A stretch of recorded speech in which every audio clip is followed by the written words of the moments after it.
Hello. I put the cast yoga up just as a bit of a whim, really, and it's got quite a lot of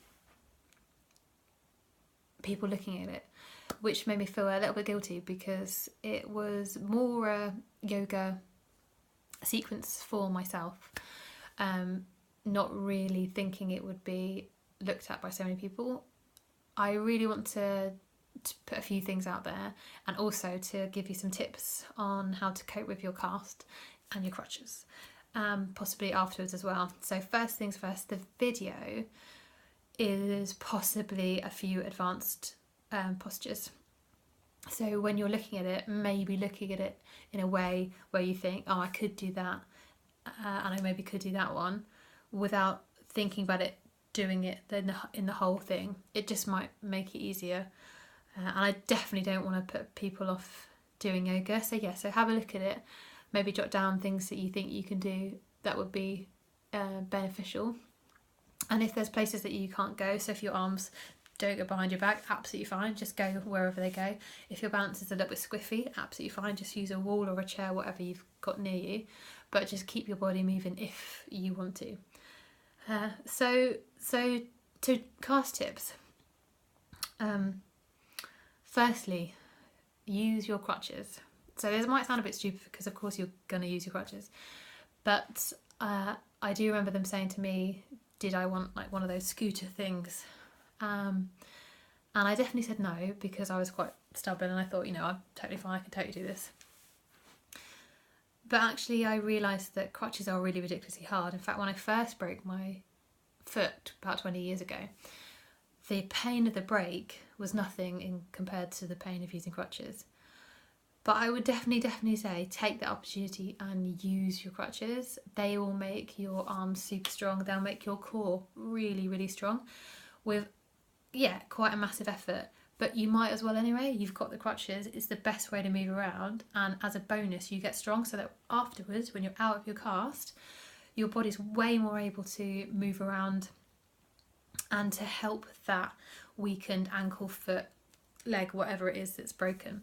So take the opportunity, use it as a gym workout, as you like, if you like. And yeah, it's going to be painful and you're going to pull your muscles, but just make the most of it. Secondly, so crutches. Number 2, you are probably going to fall on your crutches and you'll probably feel like it's the end of the world. I cried for about an hour when I first fell on my crutches. It was painful, but because I thought I had done my ankle further injury. So just know that you probably will fall on your crutches, but your body's really strong and you probably won't have done anything to yourself, and you'll just give yourself way more time and anguish thinking about it than you need to. So if you fall over, just relax. You've fallen over, your body's strong, it can cope, and just get back up and start again. Second thing is look after yourself. So one of the key things is your hydration. They obviously all say that in hospital anyway, but definitely start drinking, and start drinking even if you don't need it. So at first I was constantly trying to get up, trying to get water, and then I thought, oh, this is ridiculous. So I bought lots of bottles of water, which obviously is not the greatest thing in terms of the environment, but when you're immobile and getting up is a pain in the butt, having a 2-litre bottle of water near you is just a godsend. So I put mine in like by the lounge, by the sofa, by the bed, by the table, in the yoga room. So wherever I was, there was no excuse. There was a bottle of water next to me. Which brings me on to tip number 3. So yeah, you're drinking lots, and we should be drinking even more than you think, just to keep your body hydrated, to keep it well kind of oiled, to maybe keep the swelling down. But it probably will mean that you're weeing a lot more as well. So tip number 3, I would say get a wee bucket. I say this for a couple of reasons. One is because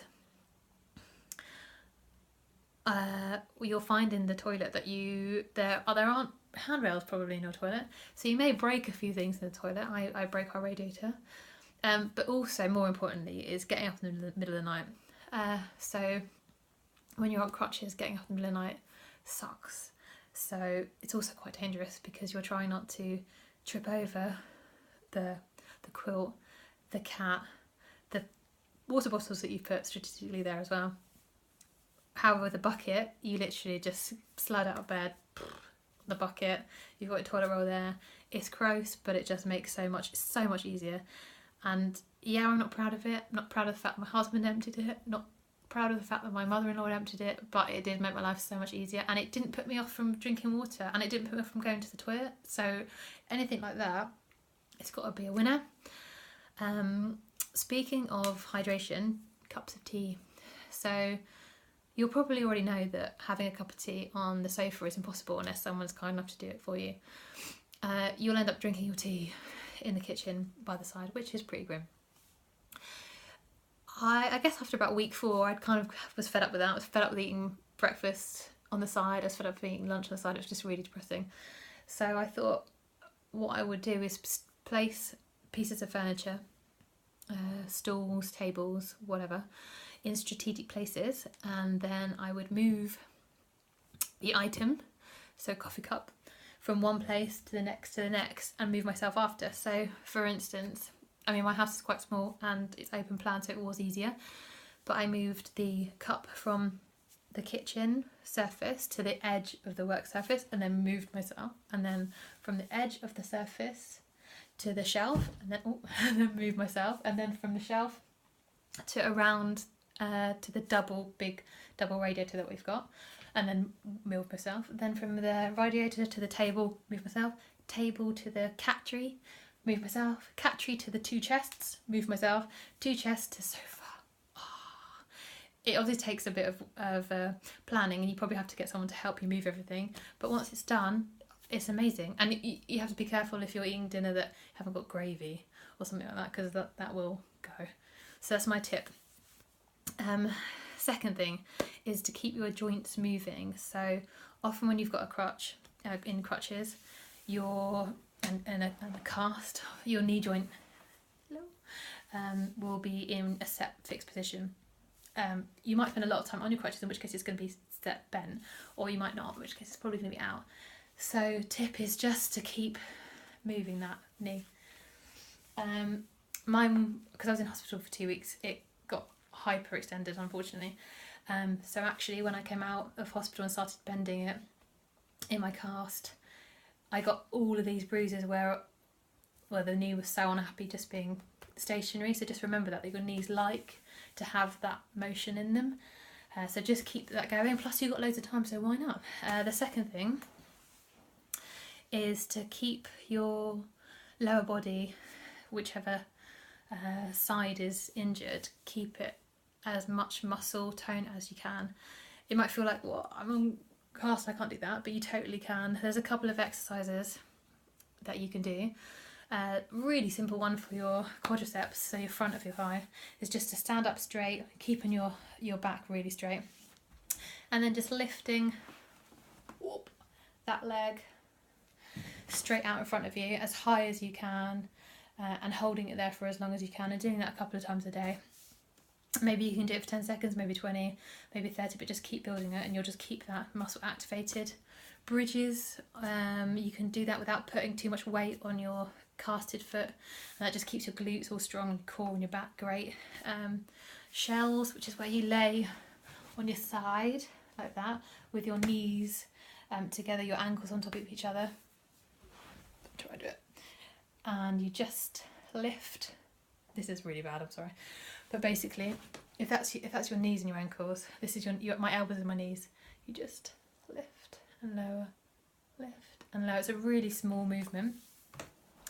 Then you can do double leg lifts as well. So just lay on the floor, lift your leg up, keeping your back in contact with the floor. If that's too strong, you can just start with one leg and then build up. But your core, actually, if you're using the crutches a lot, will be rock solid. It's just a bonus of having the crutches.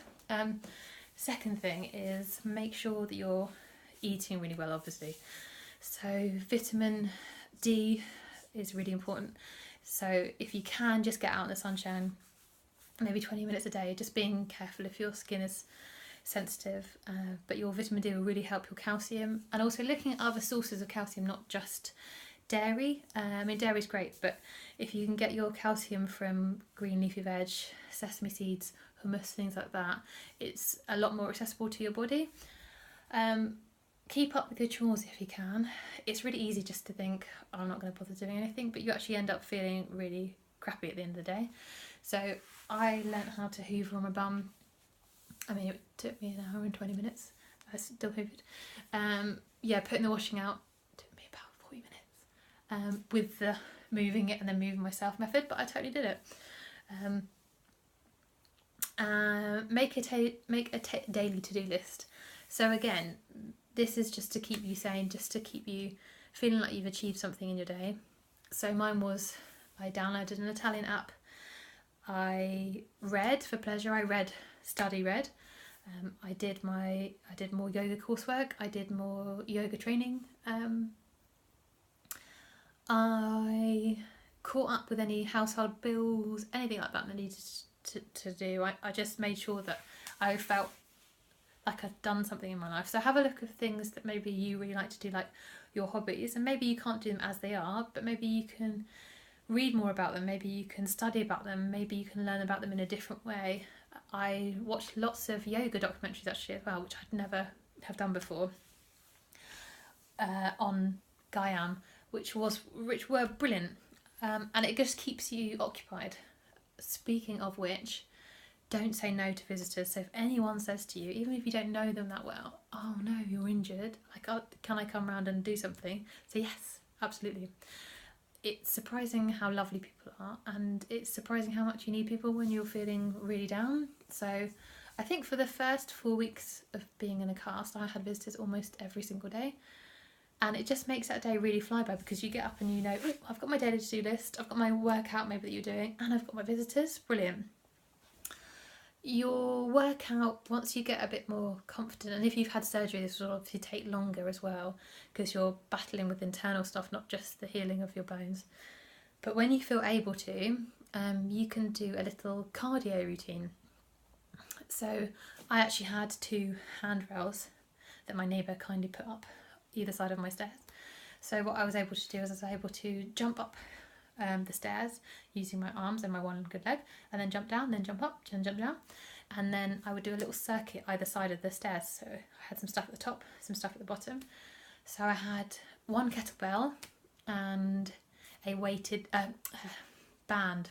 So when I'd get up to the top of the stairs, I would just do some tricep extensions, some bicep stuff, then I would do my leg raises, and at the bottom I'd balance on my crutches, which is a really good core work, but I wouldn't recommend it. But yes, you can you'll see how you could balance on your crutches using the wall for balance, if that makes sense. So come off of them completely, or come off of your legs completely and use the things, but only when you feel your core is strong enough and your arms are strong enough.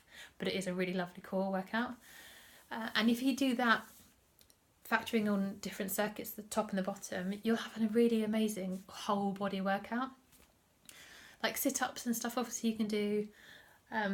Just makes it easy on your body. It keeps your heart healthier because it's so kind of sedentary. Keeps your lymphatics going. Hopefully helps with your drainage and helps with your mood.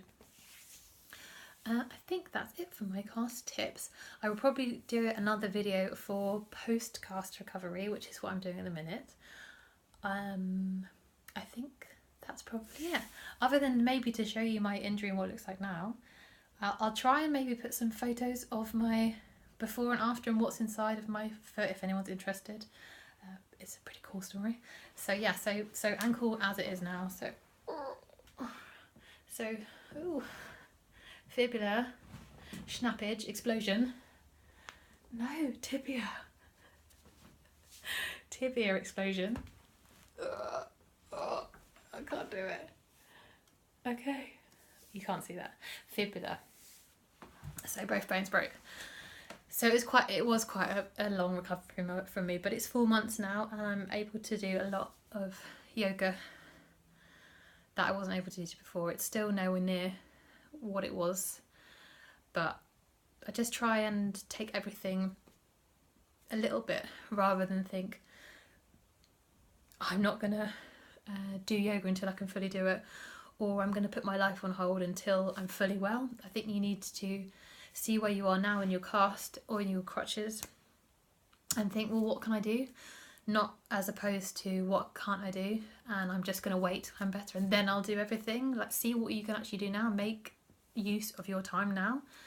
When are you going to get so much kind of time off work or so much time where other people are going to look after you?